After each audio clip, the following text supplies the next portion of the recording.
और हमरो जो नुआ नुआ चैलेंजेस आसुची साइबर क्राइम और साइबर ठगी से ऊपर भी टिके हमें केमती हमें भल भाव जनता को सुविधा प्रोवाइड कराई पारे सेटा भी टिके देखा जाए। और जो हमरो पुराना चैलेंजेस अच्छी नक्सल होगला गंजेई ट्रैफिकिंग होगला सेटा सब ऊपर गुरुत्व दिया जाउची। आम चेष्टा करुँची कि आम समस्त भल भाव जो पर्यावरण रोचे से परिवेश भल परिवेश करने। पुलिस प्रतिष्ठा दिवस परेड समाप्त हुई।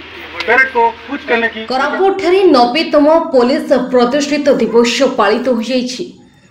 मुख्य अतिथि भावे जिला पुलिस आरक्षी अधीक्षक रोहित वर्मा जोग देथिले।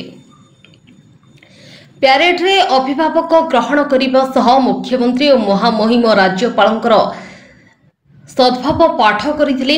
ए उपलक्षे उल्लेखनीय कार्य पई कृतित्व हासिल अर्जन करिथिबा पुलिस भाई और भौणी मानको पुरस्कार करिथिबा और तत्सहित पुलिस परिवार को भी भेटिथिले।